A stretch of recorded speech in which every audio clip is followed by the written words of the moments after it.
Yes. Yes. Welcome also to all the other people online. I forgot to mention that you are definitely not excluded. It's just me with my gray beard, not being too savvy with regards to the technical logistics, electronical logistics, and the digital side of the ecosystem. That really, but by all means, please also online if you have questions, comments, post online. We'll do our best to actually just keep on track and make sure that you get the responses to whatever queries and questions you may have. So yeah, without wasting too much time, please welcome Ms. Phumudzo to the floor.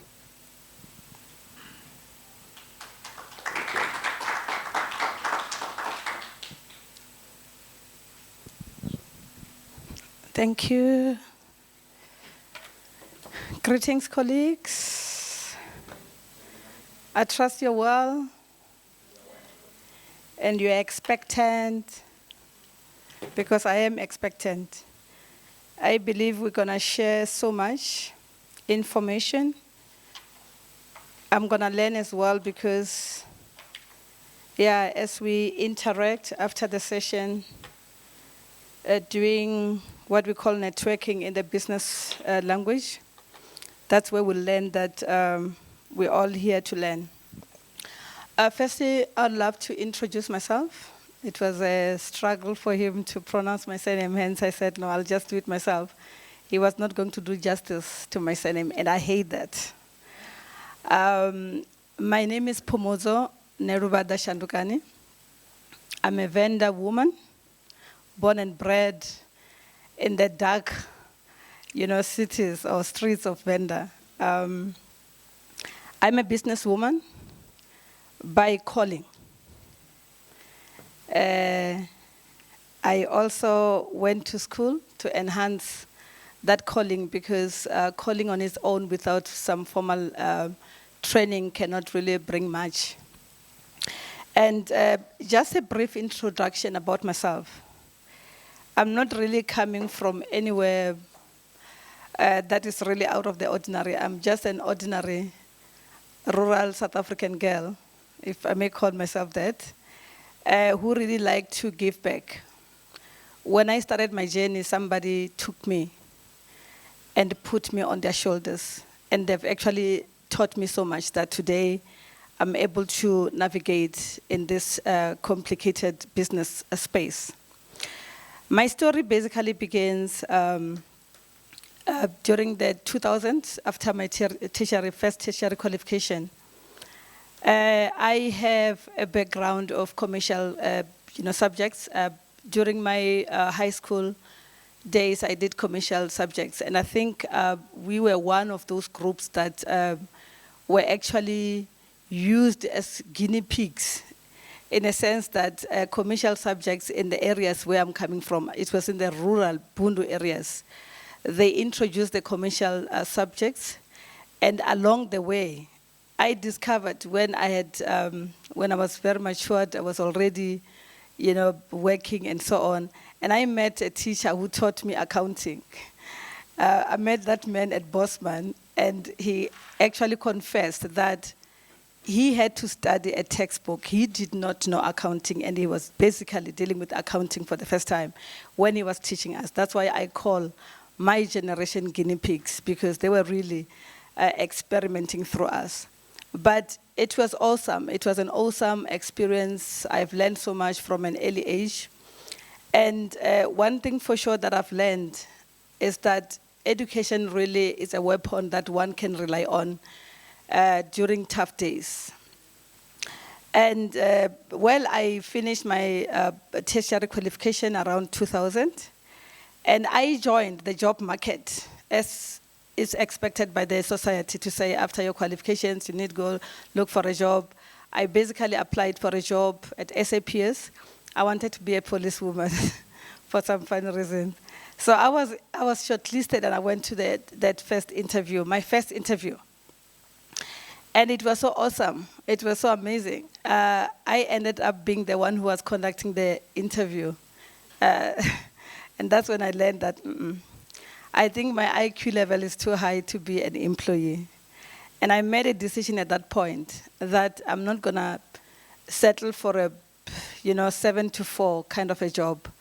I did not have an idea though to say what is it that I wanted to do. But the qualification, I basically did BCom in industrial psychology. I also did, during that time, also did human resources management. My focus was on labor relations. Hence, the interest in terms of the police thing and so on. I think that's where it emanated from.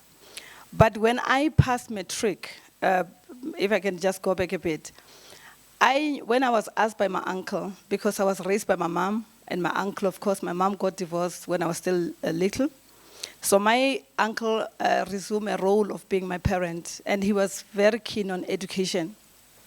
And they sat down with me to say, Phumudzo, what do you want to be when you finish matric? I said, I wanted to be a social worker. I didn't get it from anywhere. We never had career guidance at that time. And then he started taking me off that idea to say, no, you can't do social work. Social work, you won't get promotion faster. His focus was on making it to make more money and to get promotion. I had the calling in me to say I wanted to help people, but I was still young and matured, and I could not really take him on. So he actually defeated me. And he told me that I should register for BCom. And it made sense because already I was doing commercial subjects. So I went to our local university, University of Venda, enrolled for my BCom, but I investigated to say, what is it that I can do that will deal with psychology somehow and so on. That's why I ended up with industrial psychology. I was very good in accounting, business economics, and economics, but I hated math. And the attitude, that's where you will realize that attitude can make you to mess up a lot of things in life. I never believed that I'm good in math. I hated it, and I never wanted anything that was complicated that had math in it. But then I did my BCom, and I used to enjoy a lot the psychology part of it. And, I completed, then the formal education and so on. Then when I was on the job market, that's when I realized that, no, I need to do something that really satisfies my soul, something that makes me to want to wake up in the morning to go make the difference. And one day when I was seated at home, my peers were already employed. My friends were like making it. They were already buying cars, and I was seated at home. I didn't know what to do. But one day when I was seated, I said, but Phumudzo, you can start a business, Mos. And I'm like, okay, fine. I went back to the studies that I did during now it's grade 11, it was standard 9 at that time. In business economics, there was a section where they were teaching us about forms of ownership. I don't know if some of us know that, because that's one thing for sure that I've realized, that business owners or entrepreneurs do not understand that, and that's where they lose a lot of information. Do we all know what forms of ownership are? If I may just check. How many knows forms of ownership? Here amongst us. My colleagues, forms of ownership. Sorry, okay. But, trust. Okay. Trust as in, okay, good. That's a bit of an example, but basically forms of ownership. Okay, yes, ma'am. Sole ownership, which is sole trader or sole proprietor, right? Okay. Now you have an idea. I really wanted us to move together, because the forms of ownership basically is types of businesses, right? And in grade 11 at that time, the textbook that we had was so detailing in the fact that it really capacitated a lot of us to understand the difference of forms of ownership. You would really know how it's formed, characteristics, advantages, and disadvantages. And as you are navigating around the business space, then you were more knowledgeable. And I can tell you that the people who got that background can stand and debate with somebody with an MBA. Because MBA basically is just, you are taught how to, manage, your business, the strategies and stuff like that. And those are the things that you really get on the foundation level. And that's what really emancipated me. And that's what made me to decide to say, I want to start a business. And guess what? When I decided on that, I said, okay, fine, I want to start. I had that edge to say I want to start now. And I decided to go to SARS, our local SARS. I think it was Polokwane at that time. I took a friend along. My friend was already working for SABC. She was a presenter there. And I said, my friend, let's go to SARS and start and register businesses. And then we went to SARS with registered sole traders. I decided to call my business Phumudzo General Sales from my name. And my friend was Sharon, and she called hers Masheri General Sales or something like that. We just went there with the ID books because I knew how to start that kind of a business. So when I went to SARS, it was amazing that even SARS personnel did not know that kind of a business. I always went along with my textbook. And then, when they were refusing to register that business, I said, no, I need your manager. I need your management. And I started to teach them. I had the textbook in hand.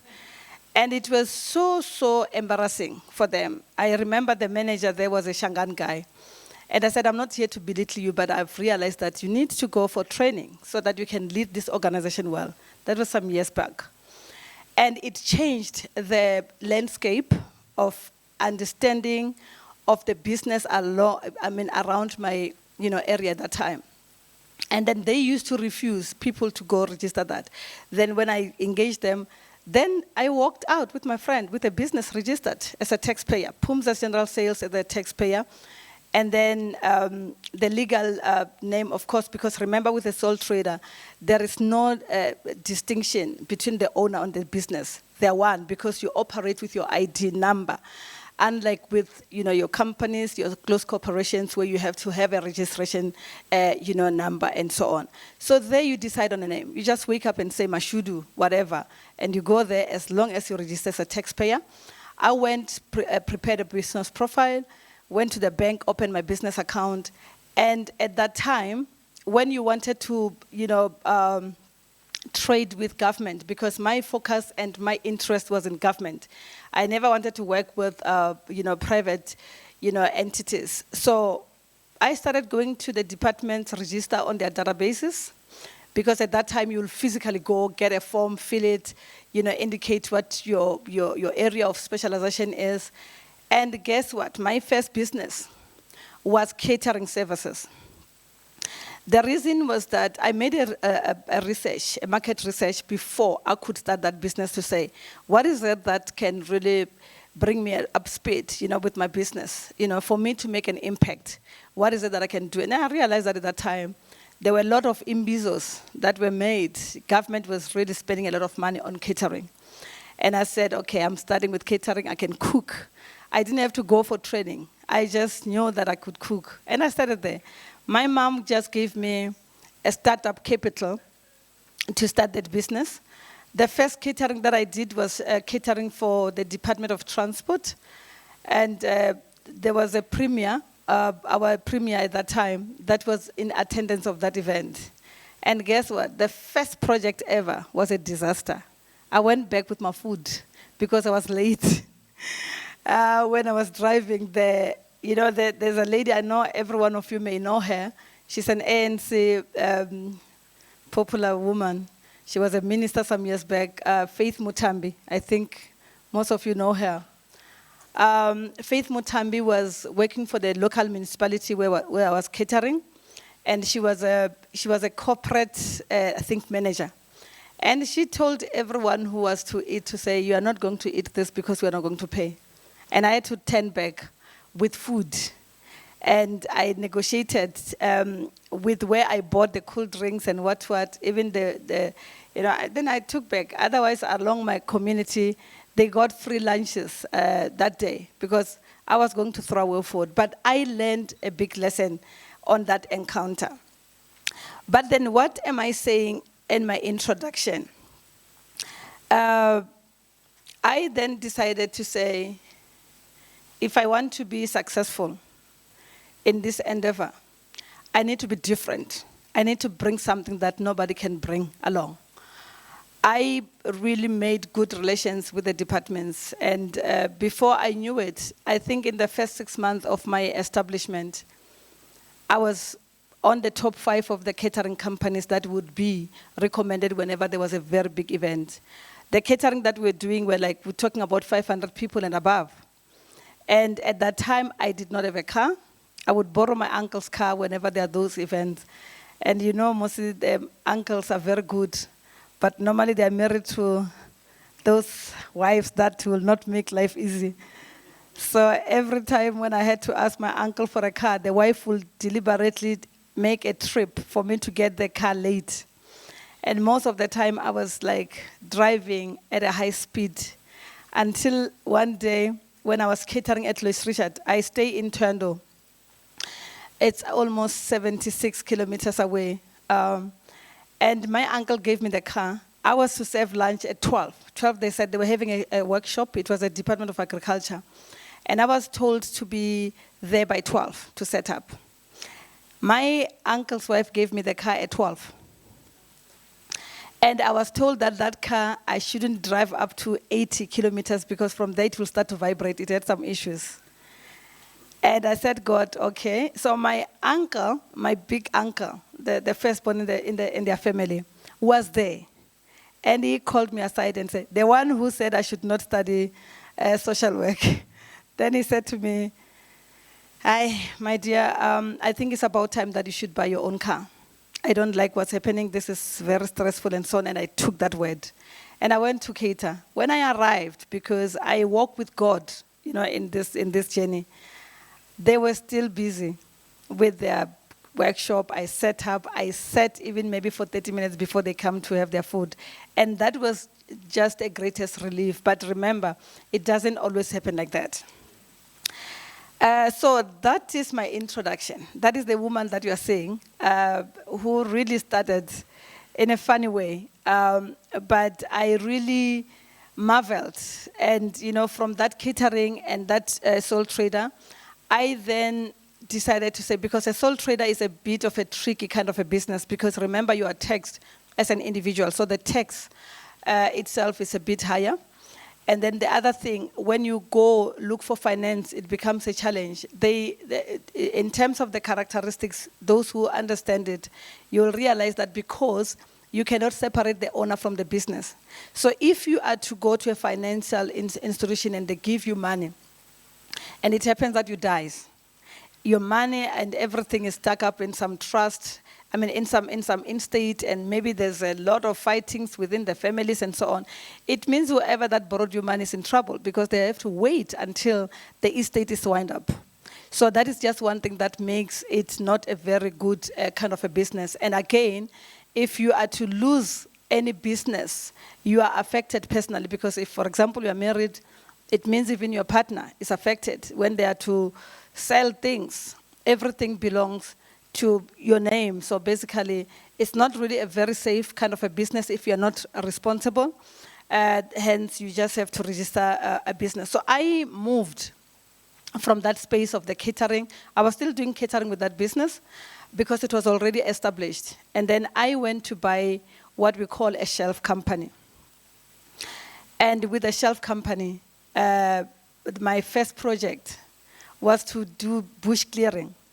I went along next to our hospital. There's a nursing college. It's called Shirizini Nursing College.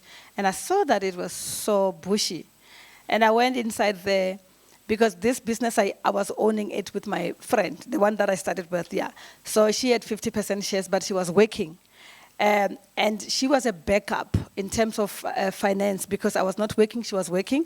So my responsibility in that business was to do marketing and do the operational, side of the business. And I went to that place and said, no, this place is very dirty. Why are you not cleaning it?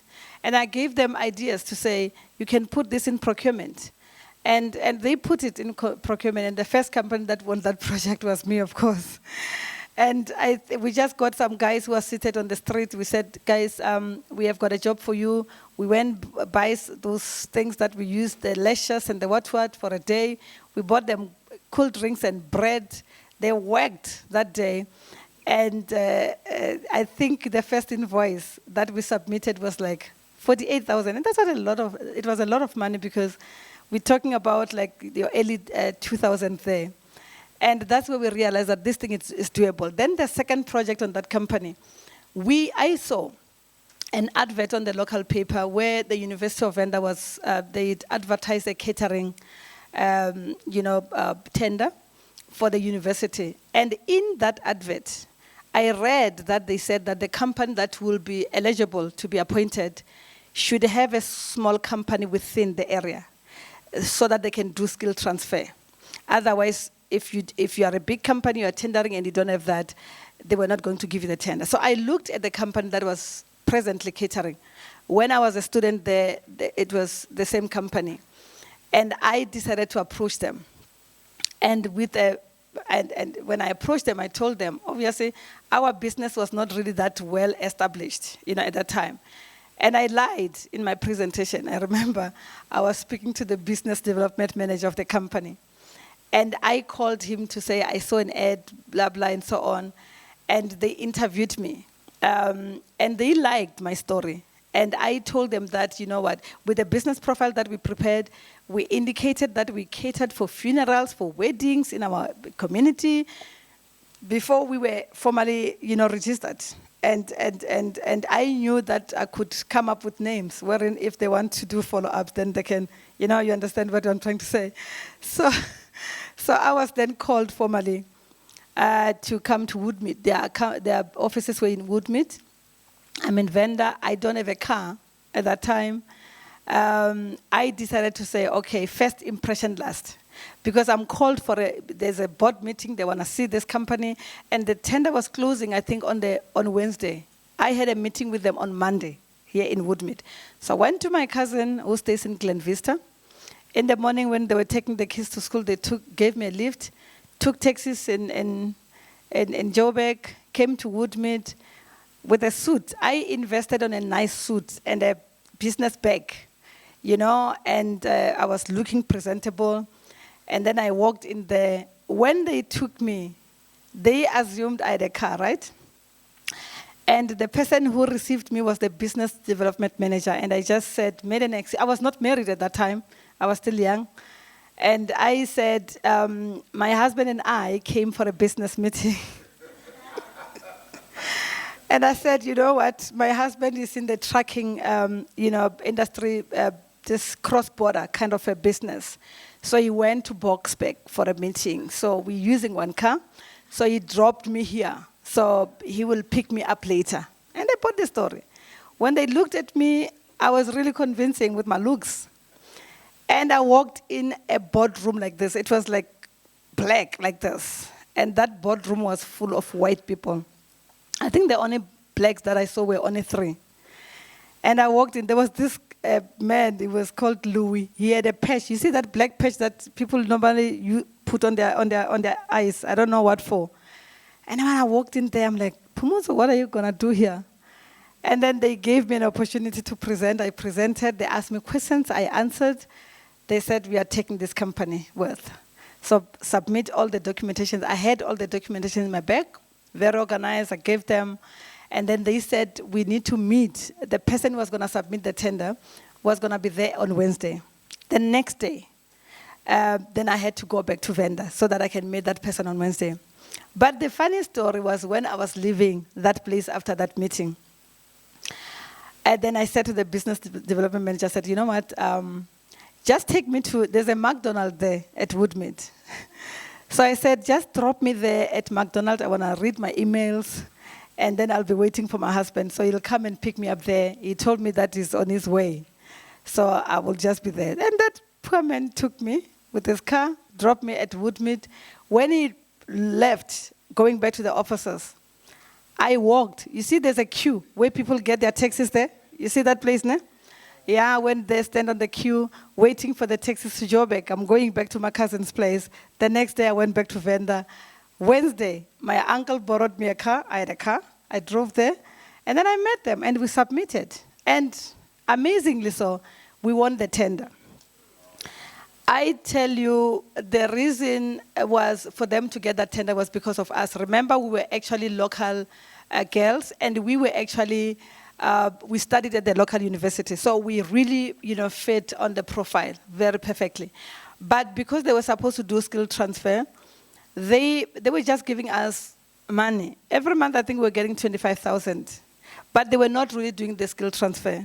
You know how these people can do, they take advantage of us, yeah.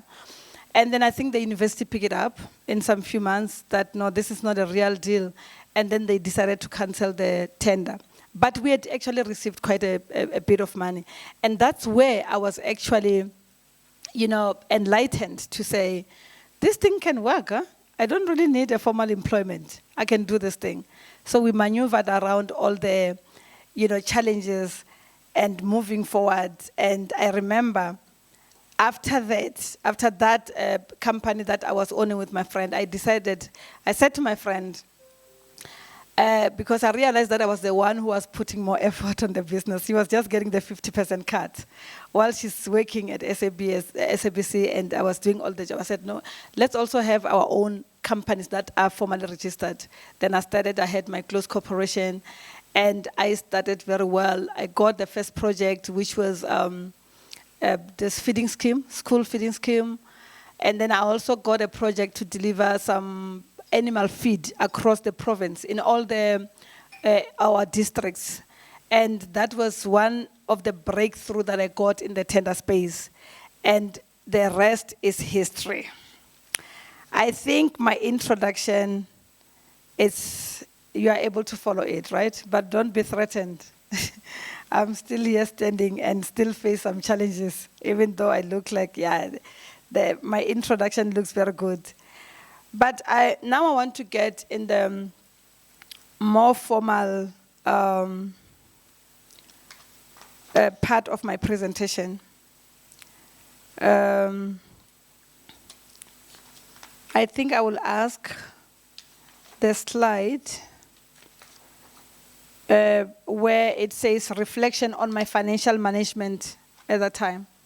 Or can I just go through it? Oh, it's there. Oh, okay. Thank you. Technology is not my friend, guys. Ne? Pardon me. I have my papers here.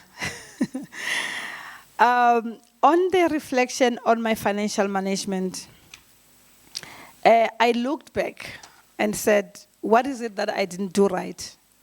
And what is it that I did right during my infancy stage of my business? And I realized that by chance, I was more covered because of my exposure to the commercial space. The studies that I did really assisted me a lot, because when I started to get big projects, I then realized that there's a need for me to appoint an accountant. So then I got an accountant, because I had, in a month, I was actually, I think my net was, my net was maybe about 250, maybe 1,000 and so on, with the two projects that I was running at the same time. One was with the Department of Education, one was with agriculture. So I was able to make a profit of 250,000, a profit a month, yes. And during that time, I think that was in around 2004 to 2005, then I was frequenting Gauteng at that time. That's when I was preparing to get married. You know how it works. So I got married in 2007. In between that money-making, spinning way. And I have learned a big lesson. At that time, my wedding costed me almost 250,000 at that time. I was checking the slips. I just got entangled with my slips. When I was discarding some other things, I said, wow, my wedding ring costed me 12,500 in 2007. Imagine. And I looked back and said, there was no need for me to spend that much money. I called the musicians, to come and perform at that time. My wedding was at a rugby stadium in Louis Richard. It was so awesome. Even my pastor was like, I've never seen such a wedding. I do not know where I got those ideas from, but I promise you it was one of the spectacular kind of a wedding. We went through, you see the rugby players when they come up from the tunnel like, that's how we came up, yeah. So all the people were seated, those people who were actually the matron of whatever were standing, they were on a guard of honor. The gentlemen were wearing sunglasses, the ladies on the other side. It was awesome. And we got married and it was beautiful. And when I look back, because I remember when we got married, we had kids already. And then my firstborn, who's 30 now, was I think maybe 8 years or somewhere there, or 10. And she said to me, Mommy, why are you making a wedding? Why don't you buy a house? That girl today is an accountant. And I'm like, I was so much in love and I wanted to get married the right way. And I wanted my perfect wedding. I said, no, we'll see that later. But when I look back, as part of what I've learned, I realized that 250,000, because remember, without exposing my partner, it was coming from me because he was just an employee. He was a trained driver. And we were still on training. So obviously, the whole amount came from my pocket. And I could have actually saved that money, put it on an investment, or bought a property. And today, you will be talking to a billionaire if I walked that journey. So I didn't do things right at that time. But the one thing that I did right was actually to be sure that my finances and my books were kept safe. That's why even today, I'm not afraid of SARS, because I know that I need to do 1, 2, 3. I registered for my vet in time because I know the threshold that you needed to be for you to register for vet. So I never had any, authorities after me because I always did my business right. And my first car for my business that I bought, my accountant advised me to basically buy a van. Because I was in catering, remember, I will be expected to carry stuff. And I decided to buy a Golf. Powerful one with big tires and loud music and what. I mean, a girl, imagine. And I came alone and bought it here in Gauteng. And when, during catering services, I would put the N on the boot. We'll remove the speakers. I carried there was a big speaker there. Yeah, we'll put the trays will be on the back seat and so on. We'll go cater. When there are bigger events that when I go back to my uncle, can you borrow me that bakkie, Until I realized that, no, this thing is not going to work. I need to buy a big car. And I invested in an Isuzu. That thing is powerful. And that was when I got the feeding scheme. I bought 2 cars, bakkies. From there, I never looked back. So, lessons that I've learned. I learned that, remember, I was able to make those big weddings, spend and so on. Fortunately, I was not really an extravagant kind of a person, a material person. I'm not a material person. But not drawing a salary as a director from your proceeds. It's something that I've learned because, remember, I had access. The 250,000 that I'm talking about, I would be staring at it in my bank account, right? And it meant that whenever I wanted to spend, I would just use that card, swipe, do whatever, transfer if I'm transferring and stuff like that. And then when I look back, I realized that had I looked at myself as an employee of the company and made sure that I was, earning a salary, today I'm telling you I would be speaking a different language. And I did not do that. And then the other thing was that, when you have debts, because as you're running a business, you'll accumulate some debts, you'll buy stuff on, credit from the suppliers and so on. When you get paid, maybe you don't pay them the whole amount, you decide to do something else, and you said you'll pay them later. But remember, you are attracting interest on that debt that you have actually accumulated. And that's, people don't realize how much money they are losing. And that's the lesson that I've learned to say, I could have, because during the feeding scheme era, I had an account with a company where we were buying meal and your SAMP, the sugar beans and so on. And they were putting interest. And at the end of the project, it didn't end well, that project. And you were left with owing a lot of money to a point that I really got some legal, challenges, then by that time you don't have money to pay for it, and that's not really wise. And then the other thing that I've actually learned was that, whenever you want to purchase the business equipment, say you are doing catering services, you want to buy those pen maris, the what, the ends, the whatever that you use. It's very important now with the information that we have online. It is never necessary to buy a brand new kind of thing. Companies are really having it difficult these days, and they're disposing those equipment still in good condition on auction. And when you are saving with them, nobody will know that you went and bought them brand new, as long as they're in good working condition, and so on. I think this thing is not working anymore, but I think I can increase my volume.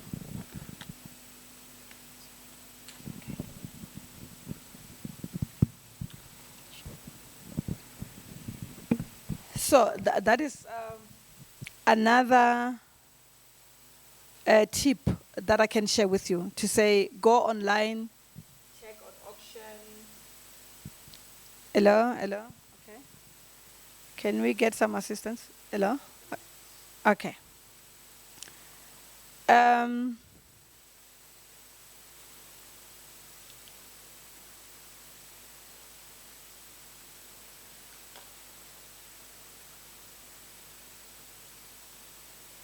Okay. Yes, they are sorting it out. I want to believe that we are winning. Okay. Thank you. So the other thing that I've learned was the fact that beside the qualifications that I gained, that were not really entirely relevant with the business that I was in, I then realized that enrolling for those short courses, these small business financial management courses that you do maybe for a day, when you are actually exposed to the best, there are people who will be able to share very powerful, information on how you can manage your business and grow. Because remember, one of the things that one should focus on when you are running a business is growth. You can't run a business for the sake of just surviving. You need to have a landmark. You need to have footsteps that the generation that comes after you may follow, to say, this is where she walked. And then that, for me, you are pathfinders. You're supposed to be pathfinders. People must follow you. So I have learned that investing on those short courses really assists a lot. What would I do differently? Given a second chance. Remember, I made some wrong, decisions and stuff like that.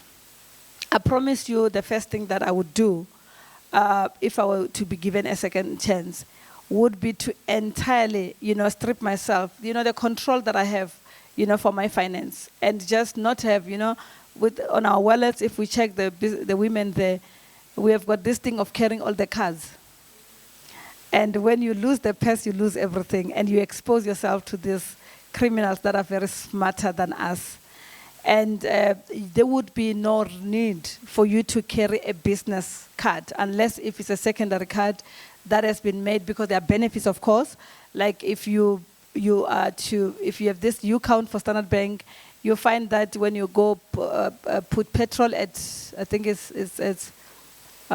Caltex, right? Yeah, you get those points, you get, and that's very, very advisable. But then you can get a secondary card where you do not have access to the real account, but you get, to get the benefits. And I have learned that, should I be given a chance, that's how I will start. And another thing, I wouldn't have started with buying a Golf. I would have started right. In fact, I would not even have gone, because when I bought my first van, I bought the top of the range. I was this kind of a girl who says, you go big or you go home. So for me, when I bought my first car, I bought the 3-liter Isuzu LX. It was called at that time, I think it was called, what was that Isuzu called? It's still beautiful, still one of the beautiful Isuzus. I bought it in Go Big. It was called Go Big. Yeah. Yeah. 2005 model. I got that. Short as I was, that car was up there. When I'm driving on the road, because I'm a fast driver, then when I see that you are giving me an attitude, I'm gonna. It was so fast. It was a diesel car. It was a diesel car, and I promise you, I spent, I think, over at that time, 2005. Because I had some extras on it. I'm always, extras, and then I paid about maybe 270 for that car. That was a lot of money by that time. So when I look at it today, I realize it was not necessary. I could have gone to get an Hilux because Toyotas are very, easy to manage. At that time, they were even cheaper to maintain. But an Isuzu, diesel car is good, but it's very expensive to maintain. But then the Isuzu, of course, it has got a long lifespan. But you need to be able to make a lot of money to do that. And I would have actually, with the money that I spoke about, that is just a drop in the ocean on what I was making at that time. And remember, I'm talking about somebody who's in the early 30s at that time. And I was already, when I tell people that I was a millionaire, when I was below 30, they think I'm joking. But what is being a millionaire? If you do not have, money is getting in the account, you can see the account. At the end of the year, you have made maybe 5 million. But when you look, because the real business person should be able to say, I'm a millionaire because of the property that you have, the investments that you have, the trust that you have, all those kind of things that will actually, sustain you and sustain your children and even, grow you as a business person. I failed to do that. And now I'm older. I'm living to actually make sure that my grandkids, are going to have a better. But it's already too late. I'm older now. I'm just living to sustain and maintain my lifestyle. Guidelines on what to do to achieve good financial management. Honestly speaking, for any business to be successful and to be strong and to grow, you need good financial access and support. It is said, black people, I always say this when I'm talking to my white colleagues, and I don't hide around the bush about this. It is not easy for a black person to access finance. You can have a project worth 20 million, and you go to the bank with that appointment letter. I promise you, for you to be able to get finance, you need to really struggle. You need to kick doors for them to actually assist you. But your financials will be showing. You would be conducting your account very well. Remember, they said that the account scores itself. If you don't have debits that are returning and stuff like that, the business should grow and your account should look good. But for you to access finance is not easy. And that's why you need to, as a business person, you need to understand your space so much that you network with the right, people, right companies, for those days that you will need that backup and that support. And I want to make an assumption that most of us here are in the tender space. Am I correct? Am I correct? We're doing construction, we are supplying. We normally, maybe some of us have got POs that are just sitting. We do not know how we're going to do that. We are even planning to cancel them, isn't it? I know the story. But you must not worry. We are going to share how you can navigate around that and what you can do. The one thing that I also want to say before I can share that part of the finance. When you make money, tender money is easy money. It comes, hey, we make money. If you are lucky enough and you competed with some companies that just did not want to respond and the department is under pressure, they want to buy, you can find yourself just making a profit of even 70% one time without any connection. Those things do happen. And imagine you are having 70,000 that was not projected. It just came. You are so excited about it. The first thing that you want to do is to take your friends out for a nice lunch or dinner or something. You want to spoil yourself with a Gucci handbag. You want to spoil yourself, with a nice belt. Gentlemen like to wear those belts that we see these days. And, the weakness that men has is a curse. When you get that project worth millions, you want to buy a Range Rover, you want to buy a Lamborghini, and you come from areas like where I come from, where a Lamborghini cannot drive. You leave it in Polokwane because driving, when you pass Louis Richard, there's a lot of potholes. That thing is not going to make it there. So you need to pack it, get another car there in Polokwane. What's the point of investing on such a useless thing? Because even if it's a Lamborghini, it loses value at some point. Unlike if you had actually invested on a property. So for me, I always share with people to say, if you are confident enough, because what I've learned is that most business people, especially those who are in tenders, they are so surprised to find themselves in spaces where they're like, yo, I never thought I'll get here. And then they do things for people to endorse them. Those people suffer from low self-esteem. They don't have confidence, according to me. Because I don't need to drive a Mercedes for you to take me serious. It is what I've learned, it is what I have in my head that will make you to sit down and say, who's this woman? I don't have to be introduced with that long list to say, hey, what? So I believe that every day when you are running your business, you're basically building up a sort of with a human being when you are living every day. We say you are making your own obituary. When you die, they're going to talk about the deceased did this, achieved this, she went to school here and there. That's what you're doing in your business. Where you have started is where your profile is going to start. With you is a business profile. So you're building up your business profile. And if you grow like that, and if you understand that, even with a baby, they were not born and just started walking. They went through all the stages. So it's one thing that I need to challenge you, colleagues, to say, believe so much in your trade. Believe in your products. Believe in what you are able to offer, rather than for people to actually look at you as if you are Jesus Christ when you walk in. They start giving you chairs and so on. Just be like any other person, and then you'll find yourself not under pressure, because it is pressure that makes people to even do things they cannot afford.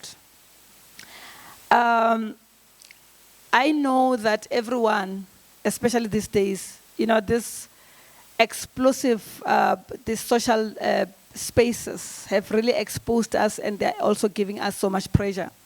You see a friend posting.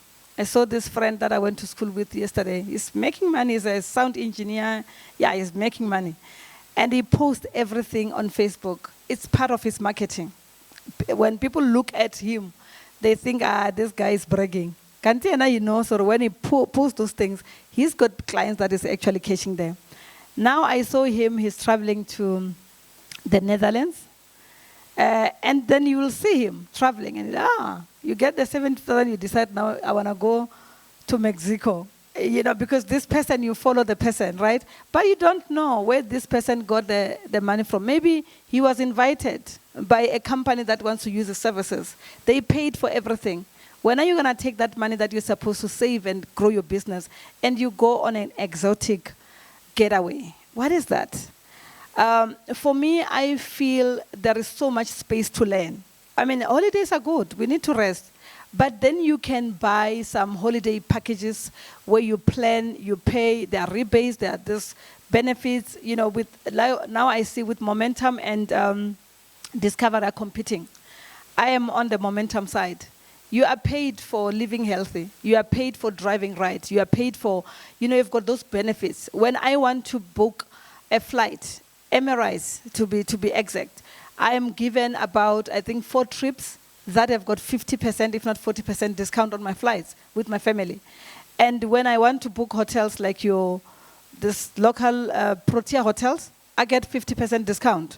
When you go there and you book, you are paying a hefty amount, and you meet me there, you think, hey, this woman has money. I'm relying on the benefits, You need to be able to understand what you can do, what you need, And then you need to be able to see that every cent that I'm putting is worthwhile, because you cannot take out money that is not going to come back. But of course, you need a healthy body, healthy mind. That's why you need to actually relax. But then, does it really have to come at a price of an arm and a leg? No. You have to be smart with your finances. You need to be smart when you navigate around the business space for you to be considered a pathfinder. Then the conclusion. I want to share with you how you can beat this purchase order dilemmas. There is a company that actually, if you Google, if my children ask me, the people are very lazy to look for information. I'm one of the person that doesn't just hand out information. I make you to work for it, because that way you'll never forget, right? So my children will say, Mommy, tell me, what is the meaning of this? I'll say, you've got a smartphone, Google. And Uncle Google is there to help you, then I will explain if you don't understand. So if you go on your internet and you Google purchase order funding, there will be companies that will come through there. But one of the companies that will come through is Funding Hub. Funding Hub is it's a financial marketing company. So they've got affiliates, they've got companies that have affiliated under them. So what they do, they connect those companies, the financial institutions, with potential customers like you. You have got a need for that funding and so on. So what you do, when you go open their website, it's very easy, to get the finance. You'll see in their web page that they will say funding start from 15% from. It means that is the maximum that you're going to be charged for seeking financial assistance from a company that is associated with Financial Hub. And you'll be shocked to learn that there are companies that charges you a maximum of 4.5%. So you tell me, if you are going to get a request for quotation with a department, for example, correctional services for those who do supply and delivery of groceries or whatever. Again, now since the Busasa issue, correctional services are buying their groceries and everything on RFQs. You do know that, right? But the competition in correctional services is massive. Everyone is that CSD thing needs somebody who's also very smart about it. Some of you get those scam emails mostly. And I know it's because you don't know why. You don't know how to navigate around the CSD. The people that have actually designed that CSD were very smart. And they shared information on how to benefit from CSD to their loved ones. One of the things that I can share with you on the correctional services, of course you'll get those requests, those ones that you submit on the tender box, the ones that are above 250,000. You compete with a lot of people that some are knowledgeable, some are not knowledgeable. But then you will see that they would have copied a lot of companies. One thing that you must learn, never be threatened by seeing a queue of those emails and say, I'm not submitting, the competition is too tight. I trained my 2 daughters.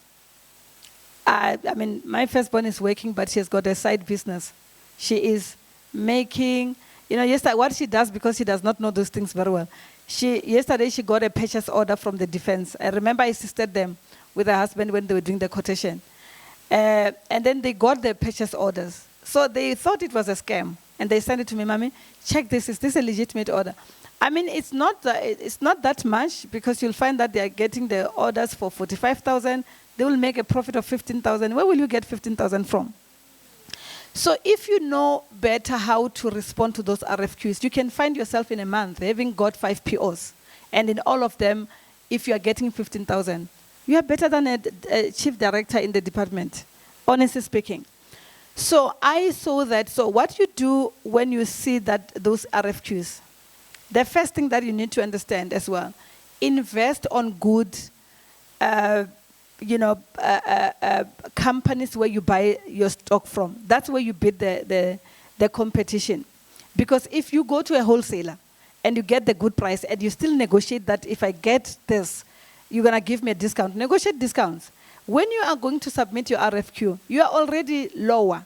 Even if they want to do their deals or whatever, they cannot touch you because CSD, one thing for sure, even if they can manipulate it, but they cannot manipulate it to the core. You will still, if you have attached everything right, you understood the specification and you gave them exactly what they're looking for.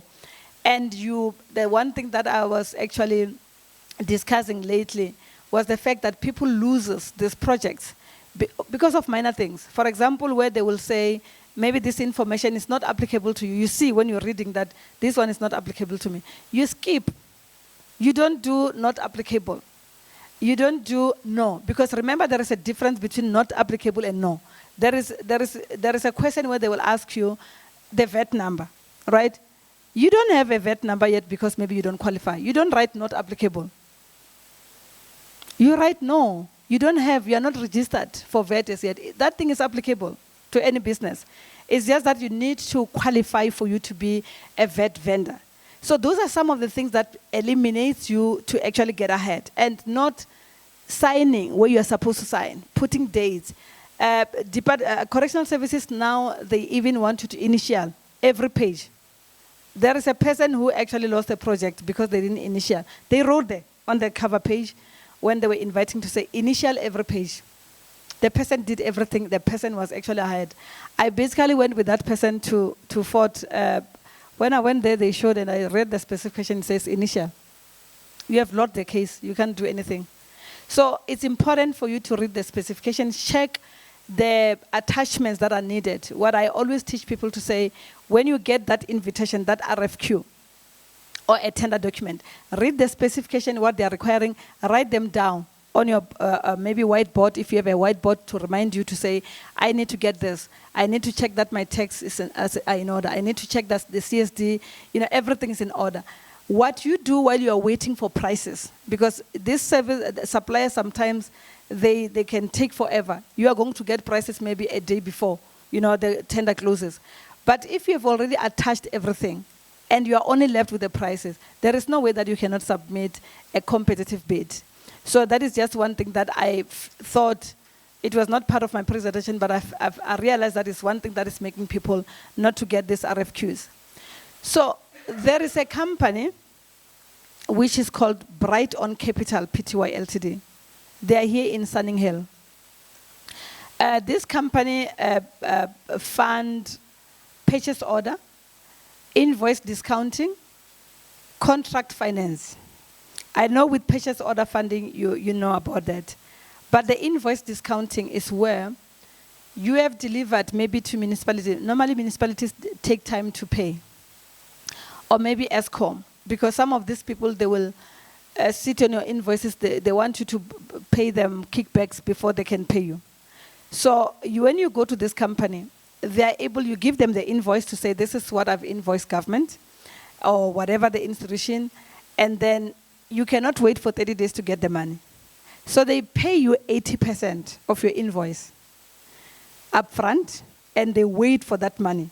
They will actually charge the interest. I think with invoice discounting, they charge about 3% of whatever the amount that they're financing you with, not with the whole purchase order. So if you need, for example, to buy stock for 50,000, they will charge you only 3%. So they will give you 80% of that. Then the 20%, when the department pays you, comes to you. But when they pay you, that 3% will actually, they will receive the 3% of the 80%. That is invoice discounting. Then they also have what we call contract finance. With contract finance is when you want to buy your equipments. Maybe you got a contract to do the road, and you want to buy maybe whatever those equipments that you want to buy. So they are able to assist you to actually finance you. I think their minimum is about 3 to 6 months for you to assist you. So they charge, I think there, because there's a bit of a risk involved, they charge you about 4.5% for the amount that they would have given you. So if you are first time with them, the maximum that they can give you is 2.5 million. I don't think most of us will be sitting with purchase orders for 2.5 million. But for POs, I mean, this is the company that you can start with. What they will actually do will be they work with Nedbank, this one. So if they're going to assist you, it means they're going to make you to open a business account with Nedbank. It is in your company name. They are not directors and so on. But what they do, they manage the account until you get your money back, right?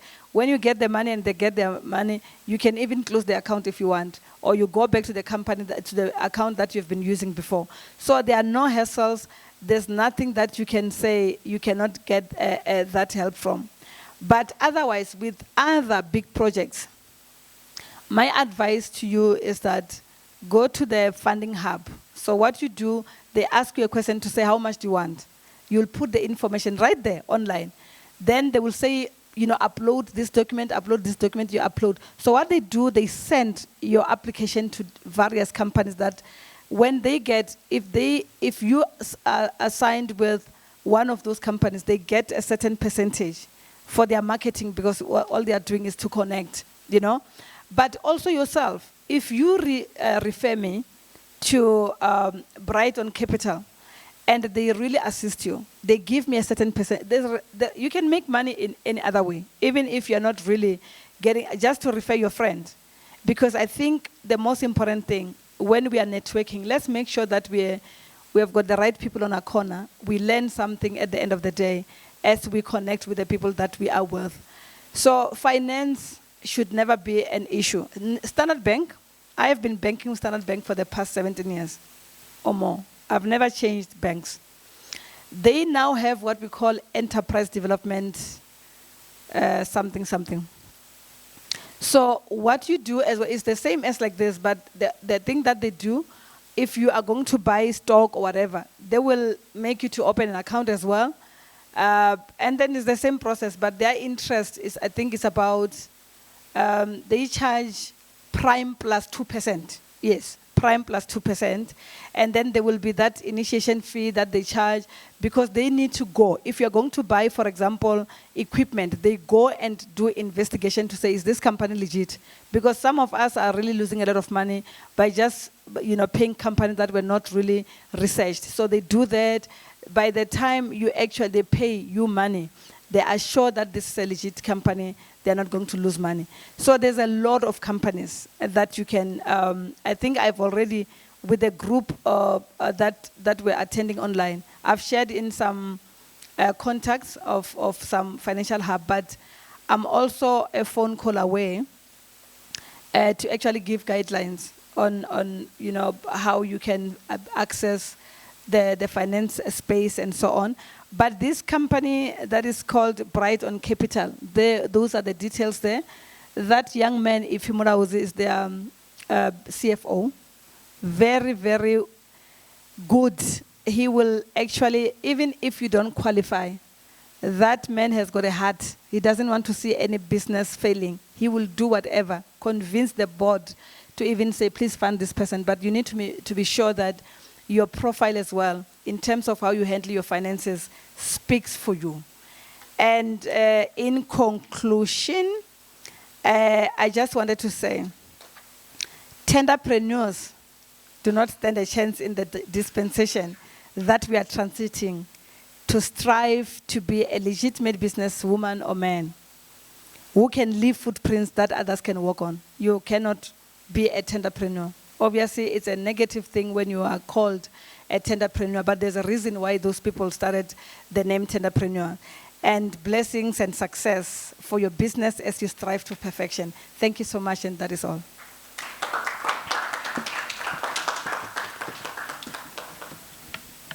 Thank you so much. That's very, very insightful, very, very informative, and yeah. So, if you'll allow me, I know you guys are, have been taking copious notes and are burning to actually engage and actually get, some of those questions answered. But with your permission, if you can maybe take just 15 minutes just to have a quick refreshment and then be back here at exactly past, so that we can go into that discussion. That will then take us to lunch. Is everybody happy with that? Okay. So please make it. Let's make it 10 minutes so that we are definitely here by past, and then yeah, we can basically go in and have a proper discussion and converse of how we take our businesses forward. Thanks. See you back in at past.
You don't have petrol.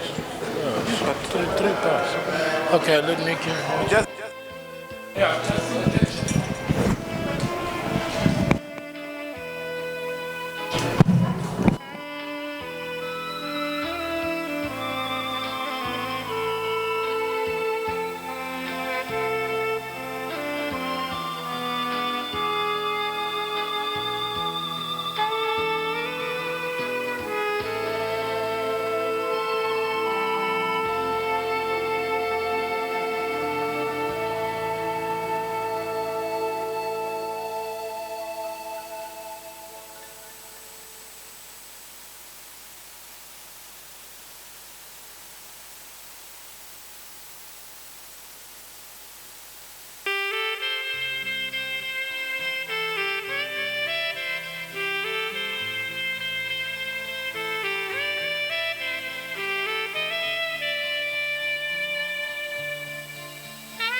Thank you very much. See we all back. Hopefully we all nice and coffeeed up, rooibosed up, grayed up, whatever it is that your preference was. We are into the Q&A section now, right? So I'm getting echo. I'm not sure. How do we fix that? Or maybe I should just stand back.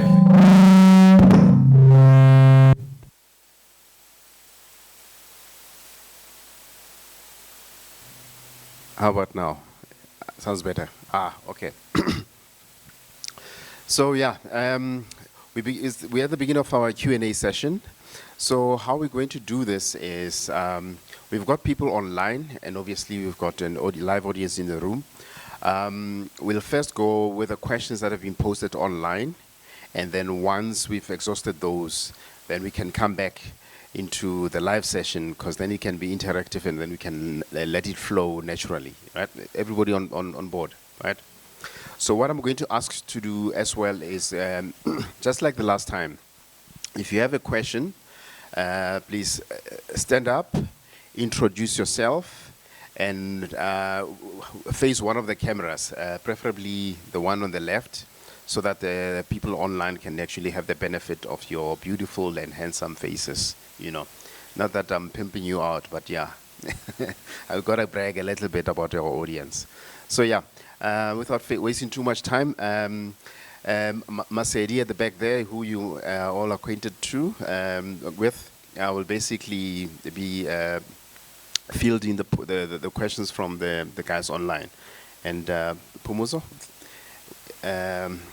you will be the expert in the room to kind of talk to your presentation on the back of the question. So I'm handing over the mic to you now.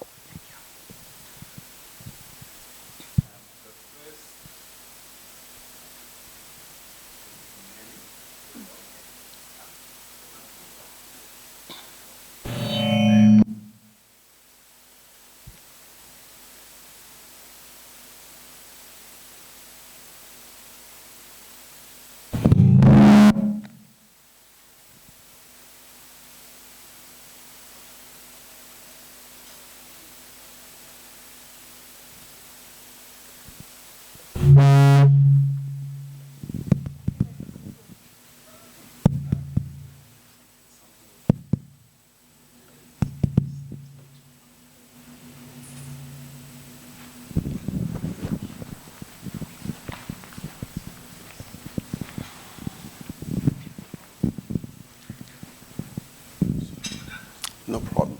Nonhlanhla Lebeko has got 3 questions for you, Phumudzo. The first one is, have you at any point in your life, outside of your uncle's influence, thought of getting into a career that is aligned to your qualification? That's the first question. Then the second question is, besides money being a motivating factor to do business with public entities, what other reasons did you have to work primarily with the private sector? No, with the public sector, I beg your pardon. So she's asking, besides money being a motivating factor to do business with public entities, what other reasons did you have to work primarily with the public sector? And then her last question is, I'm not sure if it's a he or she, but Nonhlanhla's last question is, have you done any work within the private sector? If so, please share your experience. Thank you. I'll quickly start with the first one, career relevance. I didn't really get deeper into my qualifications. My qualifications are diverse. I didn't just study BCom and marketing. I did marketing, I did human resources, but I also studied law. And my heart is in, the social aspect of humanity than to make money. So I like to make a difference and make sure that somebody is okay, because for me, that's the most important thing. So I have studied law, and because my heart is in family law. I've seen a lot of families, women in particular, being really being taken for a ride after the divorces and so on. So I then added on the family law, the divorce and family mediator.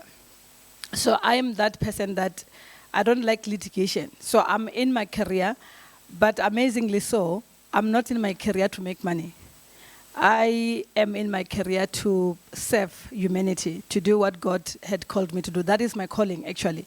So this tender and whatever that I do is basically just to sustain my life. And I love to do things that are aligned to the creation. Like I'm now into different things. I'm in the fertilizer space. I've been in that space for over 10 years or more, wherein I really supply fertilizers in bulk in different government entities. So yes, I consider that. So the career in BCom and so on, I use it on a daily basis on my business. So I don't really need to go and be an accountant for this company and so on. But I really see that I'm really using that on a daily basis. The second question about whether, beside the money motivating as a factor, why, what is it that I've decided, why did I decide to work with public sector than the private sector? When I grew up, I was not really, remember, I come from Limpopo, as I said. I was born and bred there. It was only when I was actually, after my first qualification, I came to Gauteng to do something else. That's when I was really exposed to Gauteng. You know, it was then that you'll just come when you are still young to come and visit your brother who stays in Midlands, you know, when you were still very young. But on my adult time, I then decided to say, because I'm exposed to government, because I mean the only public sectors that we were exposed to in Venda at that time was Telkom.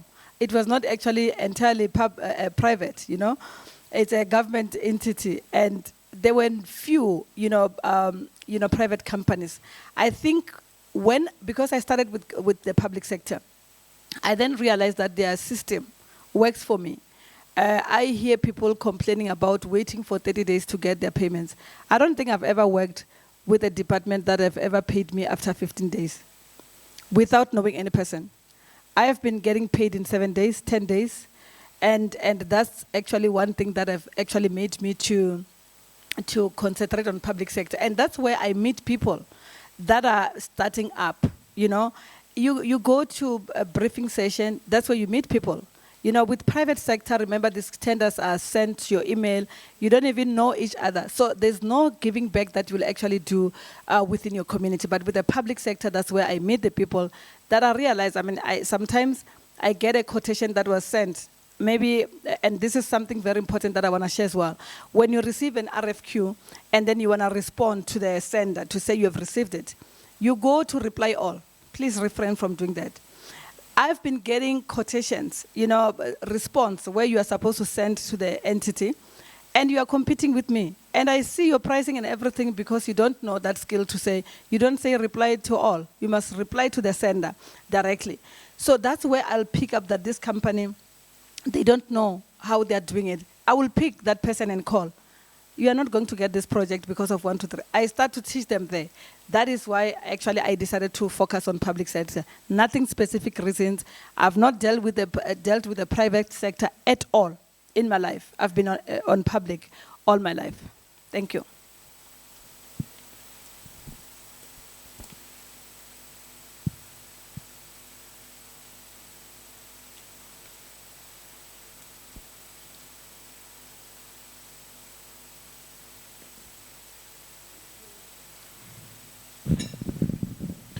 So we should introduce ourselves. Hi, good afternoon. My name is Lubabalo Leve. I am the owner of Isakono Heads. Our company does sourcing, but we also do a bit of construction, building maintenance, and some plumbing, and we also do solar installations. I have a question around PO financing. You mentioned that there are all of these companies that Bright Waters, if I were to remember correctly. I just want to find out, do any of them assist people who are sourcing products globally? I am asking this question because we had an incident where I think about 4 years ago, we had a PO from one of the big JSE listed food manufacturing companies. And however, because we're into sourcing food ingredients, the product was to be bought in China. It is not manufactured locally in South Africa. And we literally lost that PO. Total value per annum was about 13 to 14 million. We lost that PO because we could not get funding locally to fund basically that PO. Everyone was asking if the product is manufactured in South Africa, and if it is not manufactured locally, try to source it locally. But then again, how can you source a product locally which is not available locally? Thank you. Thank you. The company that I spoke about, with confidence because of the relationship I have with them, it's called Bright on Capital. Yes, they actually fund a product that are sourced globally. Last week, they assisted a person who bought a forklift from China. And the person is having a project in Mpumalanga. So what they do as well, upon purchasing, they need to be there on delivery as well to make sure that it is the right spec and everything. So yes, they are able to assist you with that. But you need to also understand that you need to prove beyond reasonable doubt that the product cannot be found locally, because our government is also keen in this thing where they say it's proudly South African, they are encouraging us. But then, even if the product is in the country, remember it will also depend on the quality that the country is able to produce, and also the cost factor. So if the cost factor is massive, remember government also has to save. So you are going to give them a product that is very much expensive, and they won't be able to actually live up to the mandate that Treasury expect them to live up to. They must save money. That's why now when you are to get a project, they actually make you to do negotiation. You negotiate with them. They try to make you to go down so that they can actually save money. So yes, the company is able to fund products that are found outside.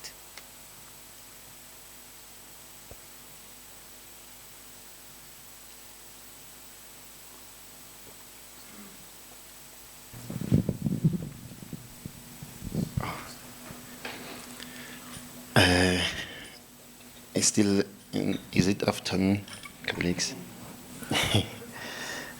I'm Tebogo Maelani, the owner of the company Ditsok on the Move. I'm more into maintenance, construction, and motor mechanic. My question is actually on my side. I'm talking to, it's a question based on my experience.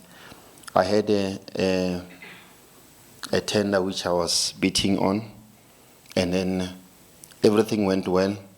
My problem was they wanted a letter of capacity showing that you have got the capacity to do the work.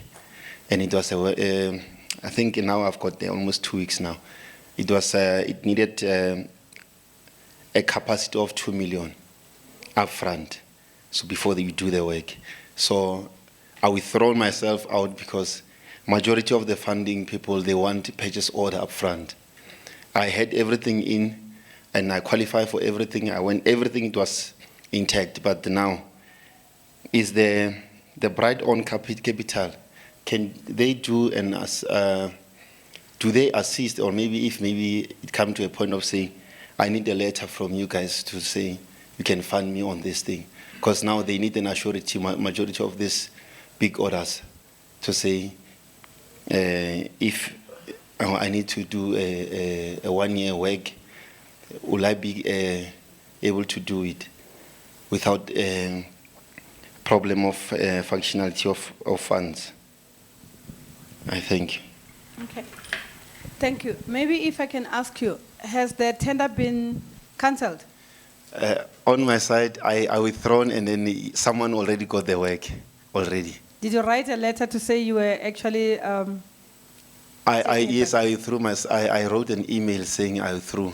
Oh. I withdrawn due to the lack of capacity, because they wanted the capacity, and you need to prove that, and then they do the audit of, before they do anything, they need to do the audit to check if really, if you are saying you are capacitated, they need to check, because the program which they are running is it's a confidential work which they don't want it to be paralyzed because you fail to produce. Okay. Yeah. Okay. No, I understand. Yeah, I'm sure Brighton Capital can assist on that, but I've been getting a lot of emails and calls from companies that give you a letter of capacity.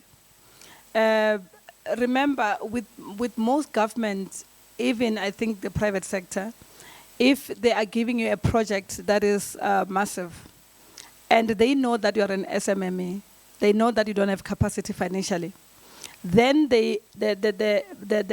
National Treasury has actually made a regulation that actually protects small businesses not to be able to be disadvantaged because of the lack of financial capacity. Because remember, you need to start getting work for you to be capacitated.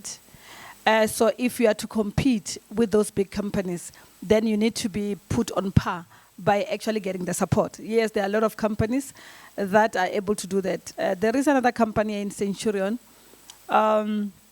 You see when you're off-ramping, when you're on the N1, you off-ramp as if you're going to Centurion Mall. There is, what is that gym that is competing with Vision Active? Yeah, Planet Fitness. You see, there are some restaurants where people network there.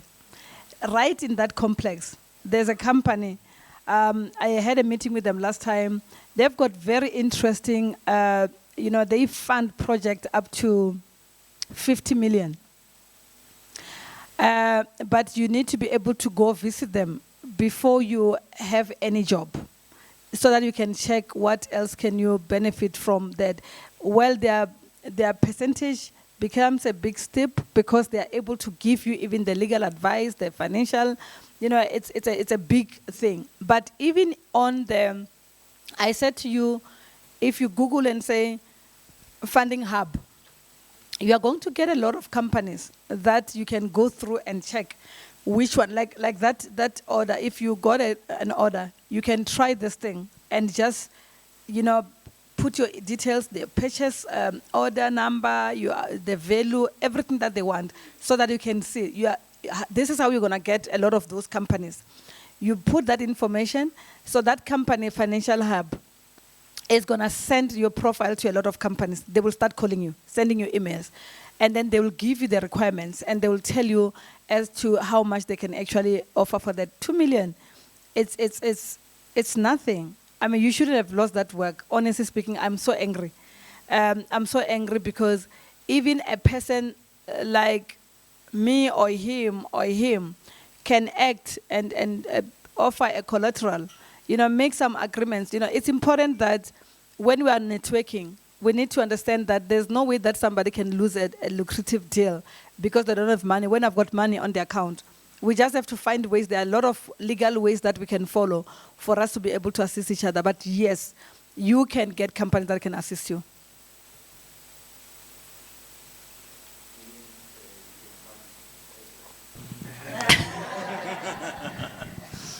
You need to be in my very close proximity with me because, I'm not really registered with Financial Services Board.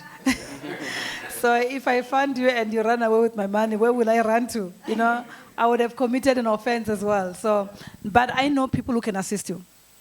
Yeah, I know people who can assist you. Yeah.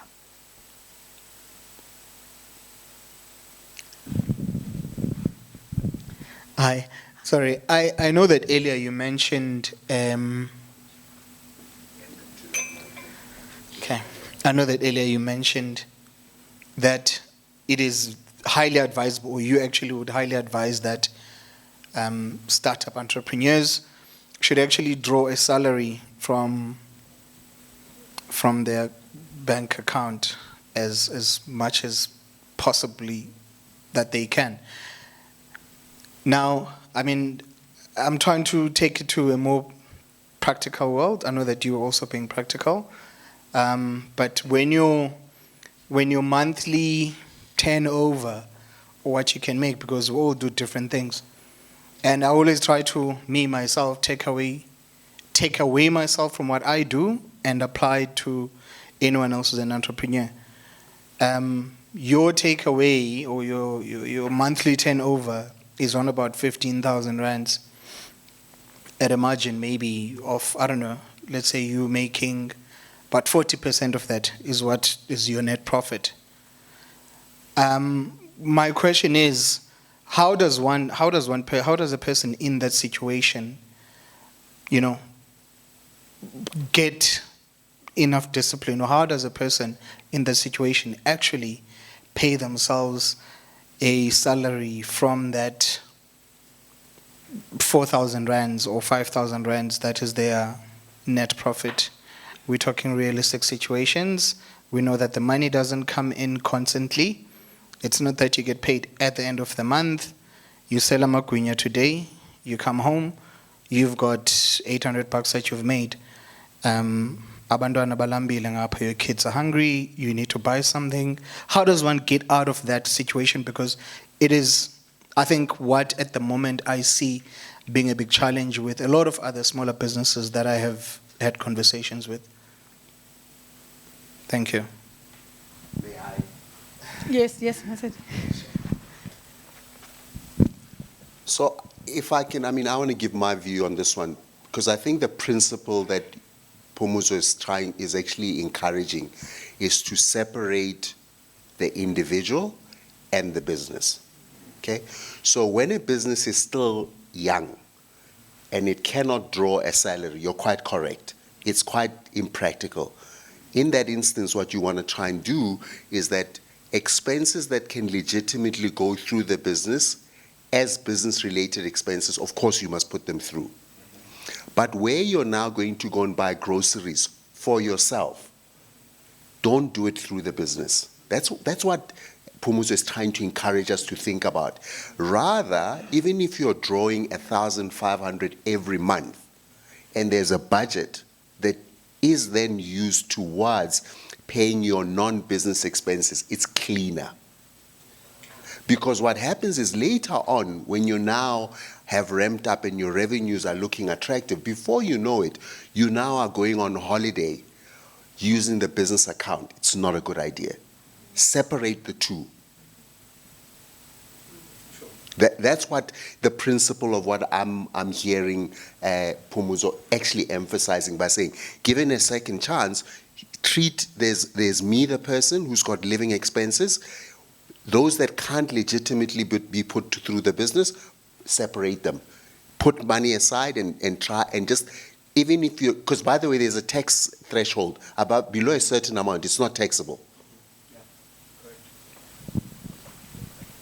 Yeah, thank you for that, Masedi. Just to add on that as well, remember, there are some products that are learned along the way, the banking products that actually can assist in terms of saving as well and getting an extra money. You know this bank called Time Bank, the Mutsepe Bank. Don't underestimate that bank. I use it. I've got two. I've got a business account and a personal account. When I've got maybe 200,000 that I have that I can just put aside, I'm able to get about 7% on a monthly basis on that amount that I've put. I'm not joking. And I'm with Momentum. With Momentum, we've got what we call Multiply, and we've got a bank now with Momentum.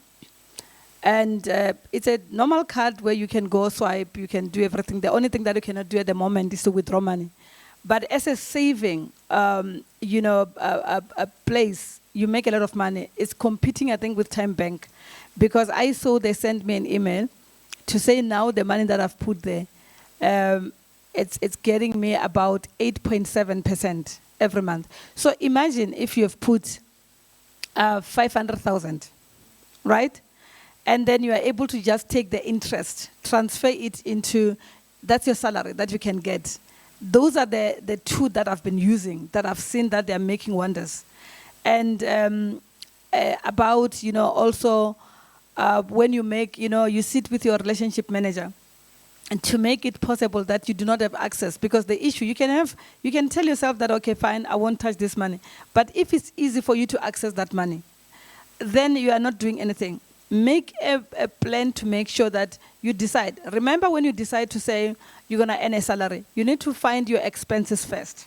How much do you need a month, to live a comfortable life, not a luxurious kind of a lifestyle, but a normal life, because you're still building your business. So if you need 50,000, you earn 50,000. That's how I've been doing things. I earn 50,000, and out of that 50,000, because I'm a Christian, I'll pay tithe from there, I'll do everything there. But there are expenses that will not be part of your salary. Those will come from the business side, of course. So you can do that, it's doable. Even if you are getting 10,000 a month, you cannot expose your family and your children to a life you cannot afford. I think that's the most important thing that I want us to drive home with today. To say, be realistic, know where you are, don't gauge yourself with what the other person is able to achieve, because you don't know where they're getting the money from. But you can grow very well and still spend wisely so with the amount that you're getting. Thank you.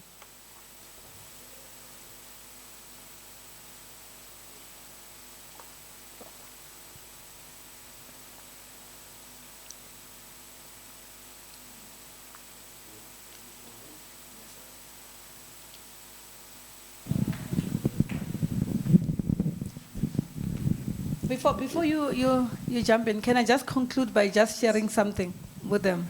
Yeah, please.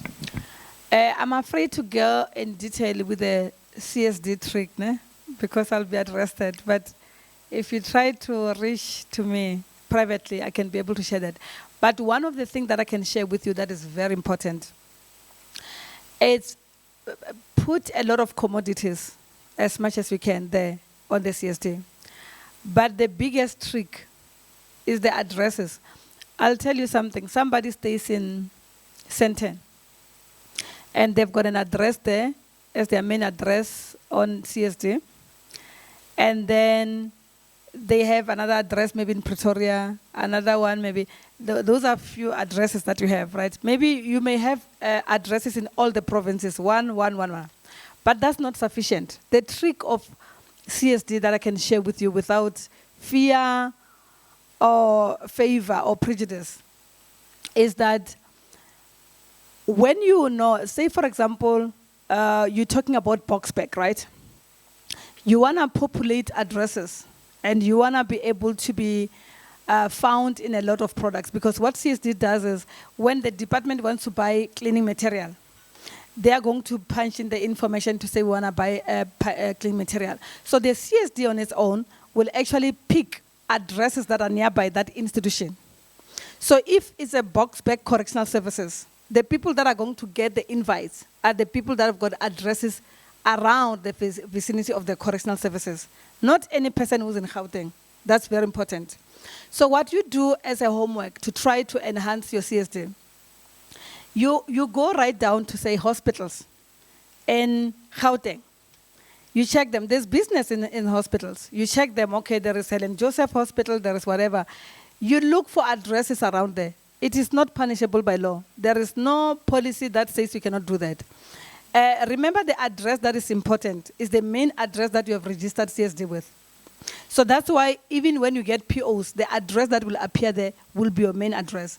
But if CSD, if they want to buy something and they pick you in Eastern Cape, they're not going to question you to say, why are you having an address here? You are a South African, you are allowed to have as many addresses as possible, provided you can back up if they could decide to rock up and say, because some people know how to trick this CSD, and one of the departments like defense, they are very smart about it.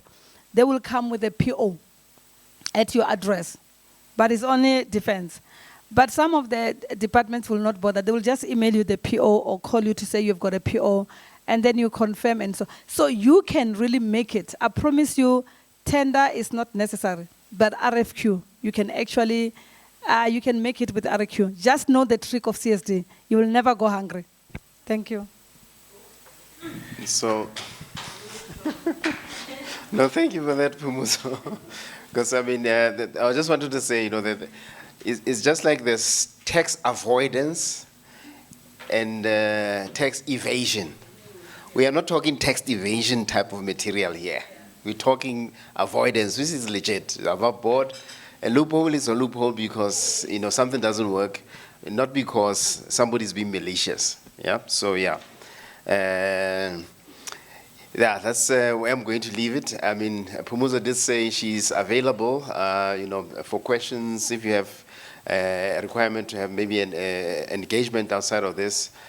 She's here at lunch. Do approach her, get the details, and make sure how you can get in contact and basically progress whatever question or discussion that you may have. So I think a key takeaway for me is everybody here is in one business or another, trying to make it. But it's all about posture, really, how you present yourself.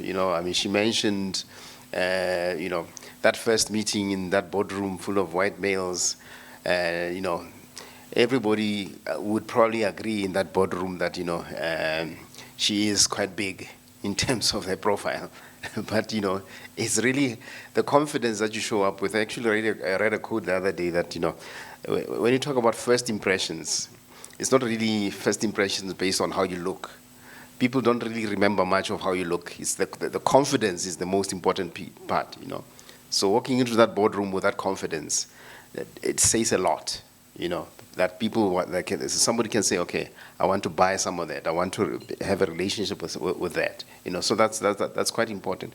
So yeah, let's be aware of how we package ourselves, the boldness that we go into these conversations with, and just be cognizant that this is not a marathon, but it's not a sprint, but a marathon, really.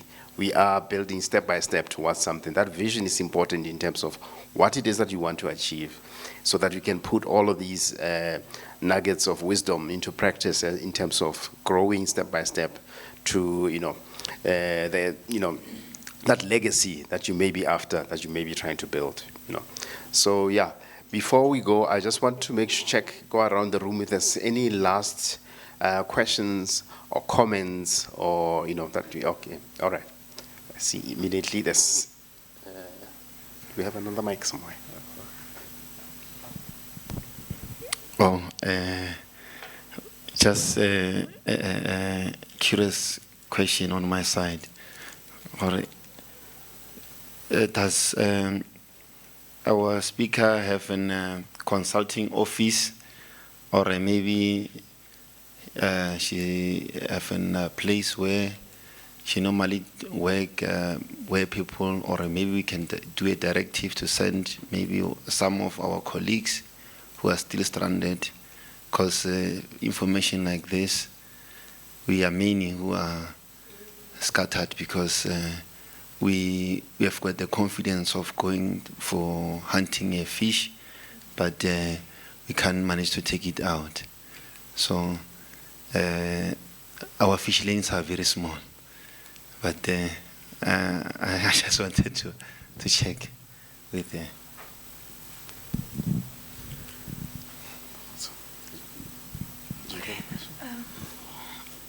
Okay. My story is always very interesting, right? I don't do things in a normal way. From when I started my business, plus minus 17 years ago. I've been in this thing for the past 17 years ago. My firstborn studied in University of Free State.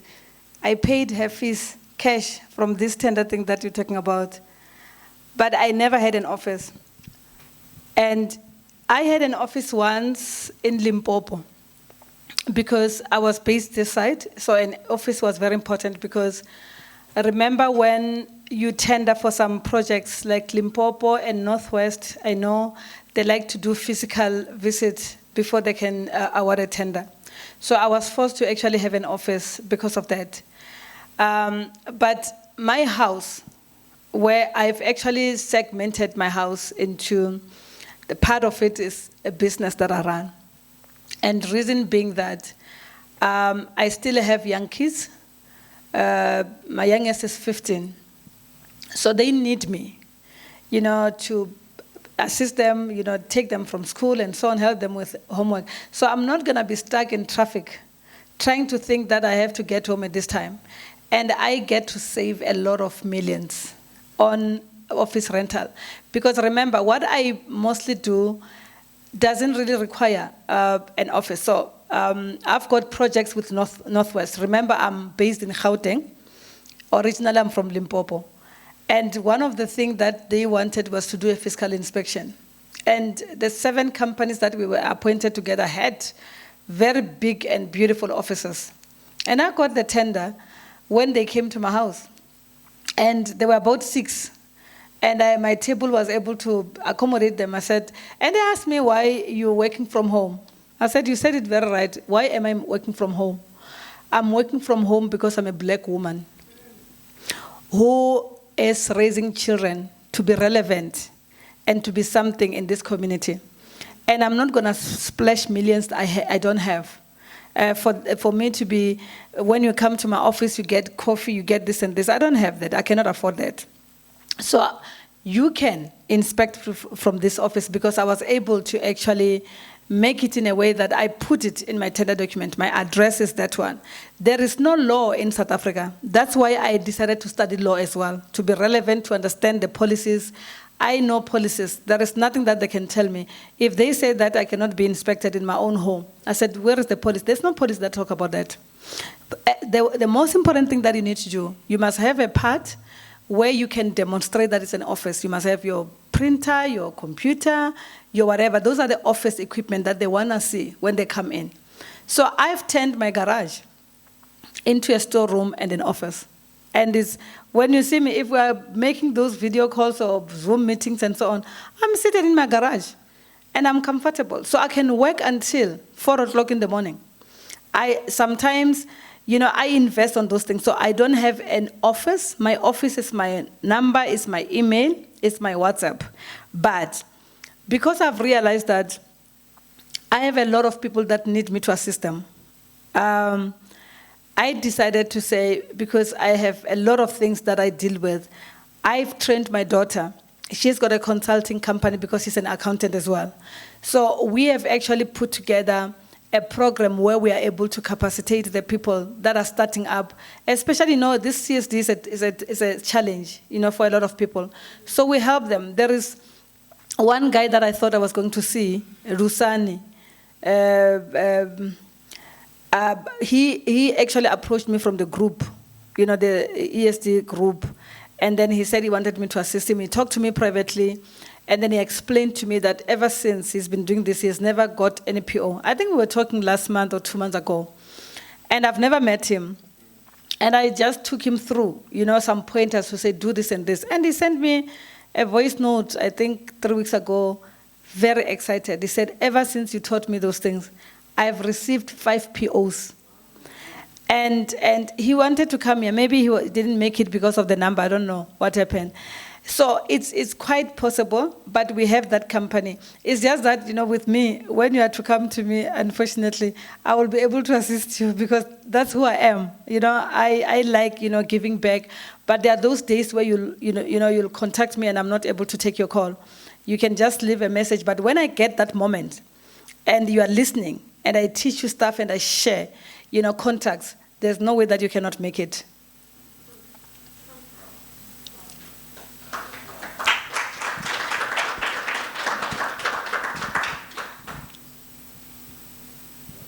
Thank you so much for that generosity. Yeah.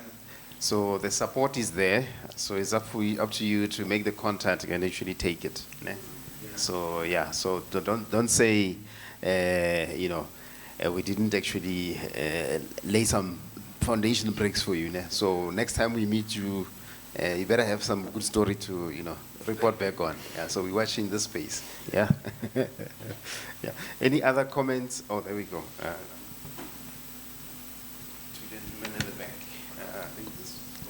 Yeah, no, indeed a comment, Chair, to Phumudzo specifically, but I only really more than anything to thank you, because I would imagine you were confronted with a challenge of what to present to a group of this nature.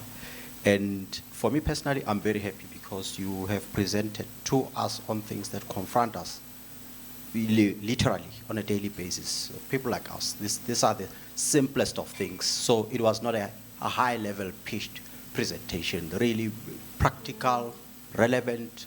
I personally can't thank you more. And you got yourself to our level. Simpler language, simpler issues, useful stuff that I could take along with me. And I take the same goes for our colleagues. Thank you so much.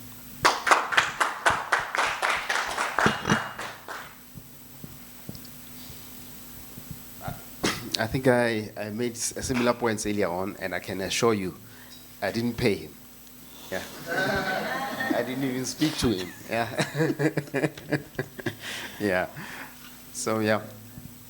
Any other comments before we head for lunch? I understand now I'm 16 minutes into your savory time. Going once, going twice? Okay. Okay, can I say something? The last thing as well, as a guideline, please handle your accounts, your business accounts well. They speak for you. Because even with those financial institutions that I mentioned, well, most of them, they're able to fund you even though you are blacklisted, right? Like Standard Bank, if you are blacklisted and you have got products with them, what they do, they get into an agreement with you to say, okay, fine, you're going to make 100,000 profit out of this deal. We are going to fund you even though you're blacklisted. But what we'll do, you give them, isn't it, they will see that maybe you are owing, maybe you've got a bond, you are in arrears, the car and credit card and so on. Then they ask you, they're so fair. They will say, out of the 100,000 that you're going to make, how much can you spread around these products that you've got, arrears on. They don't force you to pay all of them. You can just decide to say, okay, I'm going to pay 10,000 from this, spread it across this. That is the condition that they actually put on people that are blacklisted. But is it really necessary for us to be blacklisted? That's where we go back to the issue of saying, manage your finances well, because it is those days where, because now tenders, they really need capacity in terms of, even if you get that letter of support to indicate that this company will be able to fund you should you get a tender. But in some instances, like with Northwest, they want you to actually give them a letter from the bank that actually shows their rating, and the highest that they want for you to be able to get those points, you need to get level 1. You need to get that code A. If you get a B, you need to get some points somewhere else. It will be experience. With experience, they will need you to submit orders or contract to show.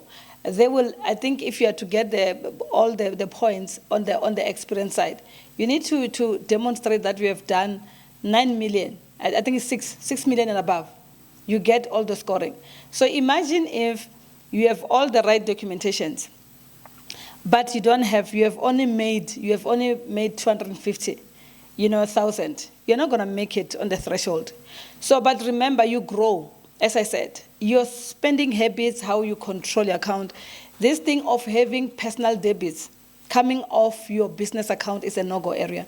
You need to have a savings account where you transfer that money so that all the debits, even if you can have problems, then at least they will bounce on that, because with your business account now, it's very serious for you to build up for any institution to trust you, because if you have a debit of 200 rand that is bouncing, you are financially irresponsible. I won't even be able to help you, myself as a person.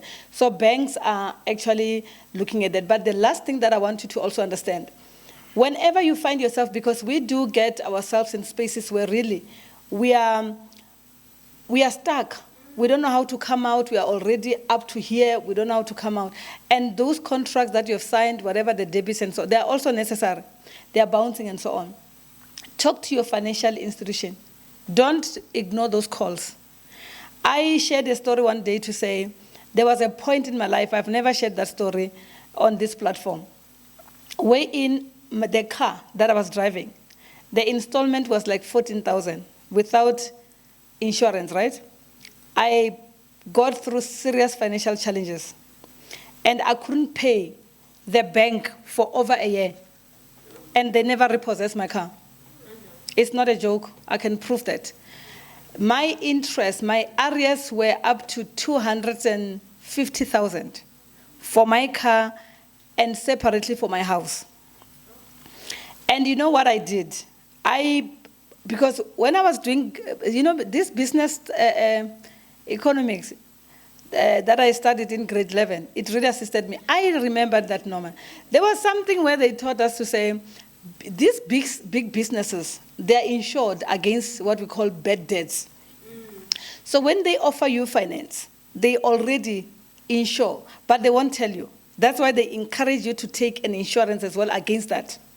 But then if you find yourself in a space where you are unable to pay and you know your story, you write an email to the bank and say, listen, I am stuck. I don't have any invoices that I'm expecting that they will be paid. I need you to give me what we call a payment holiday. I don't know if you know about that. The law expects the financial institution to offer you that. So you can find yourself maybe for 3 months, without anything. Then the bank will not actually charge you anything. They give you that thing.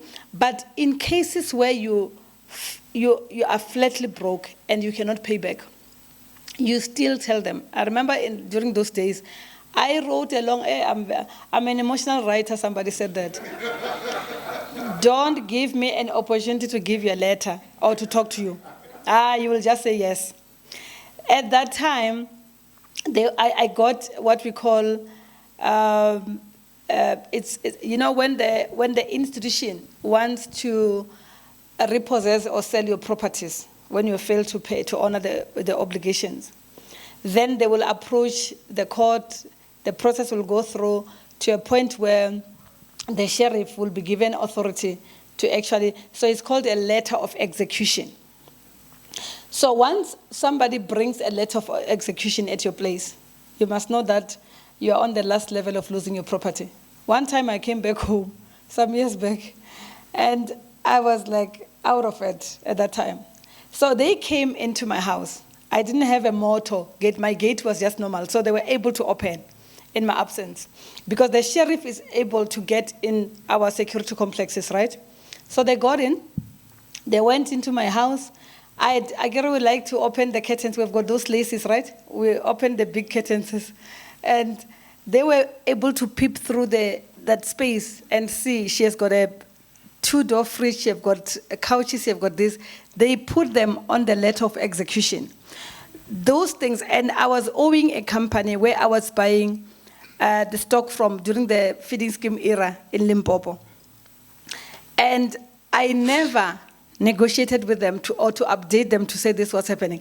When I saw that letter of execution, I'm like, And now I know I'm going to lose these things. I had a golf, my first golf, remember? It was still there and still very strong. So they also attach it, put it, give it a figure to say it will cost them this much because they want to recover what they've actually lost. And what I did, which is very powerful, that you must always remember, I looked at the lawyers, because then there are lawyers that will be written on that document. I got their numbers, I called them. I explained my story, a sobbing story. And I said, this is what's happening. I told them whatever. And that person So heart was so broken. And the person ended up advising me to say, do this and this and this. And I never lost anything. They taught me to say, write a letter. Because there is this word that I like to use to say, this company is trying to, get blood from a stone. I have nothing. I've got children. So if you want me to lose my house, you are basically saying my children should become street kids. But I've been loyal to you. I've bought from you. I've been banking with you if you're a bank. For all those years that I've brought you money, this is the time that I need you most. The bank also has what we call rehabilitation process. Beside the payment holiday, they put you on rehabilitation where you are out of the debit orders. They will tell you to say, until you are right, you can just throw maybe 100 rand or whatever. I've went to a point where I've spent years without even paying any cent. And I never, in my life, nothing has ever been sold. And it doesn't mean that because I sound like I'm very knowledgeable, I've experienced and so on. I've rocked, bottom in my life in a point where I did not know what to do. But I trusted God. And God always saved me. So you have got those options. But always take care of your finances. Thank you.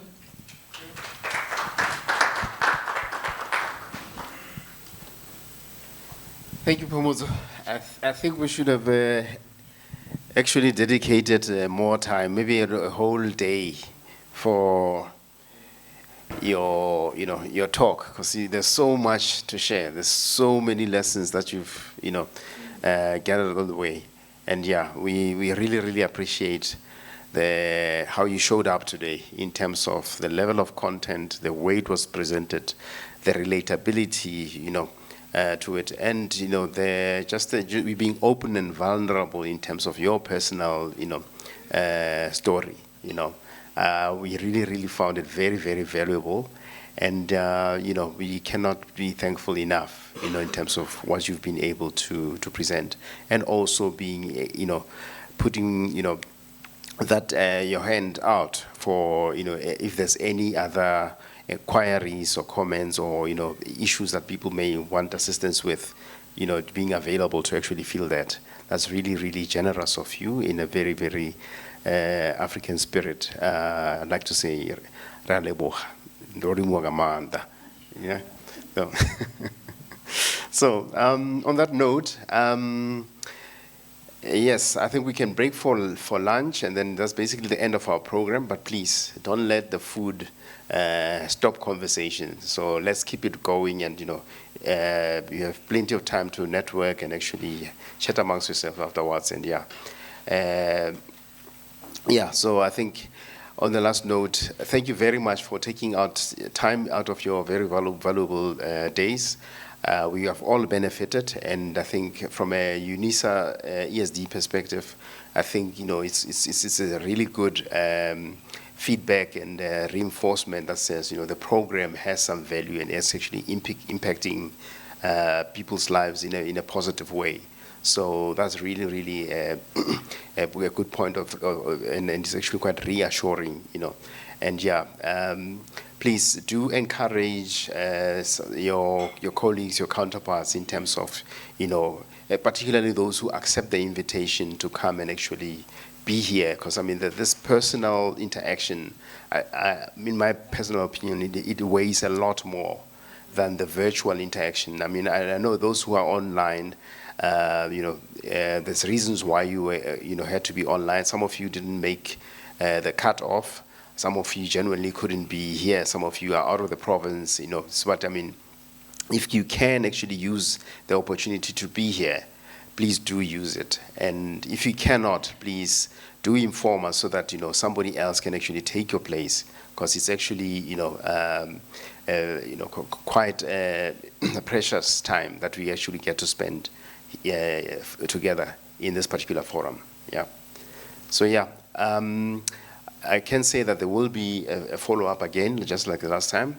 We will communicate the timelines. We will be in contact. Please look out for those invites. And, until then, we hope that you have gainful engagements. You put some of the lessons that you've gotten here into practice, and they yield some kind of benefit for you until we actually huddle again and actually exchange notes.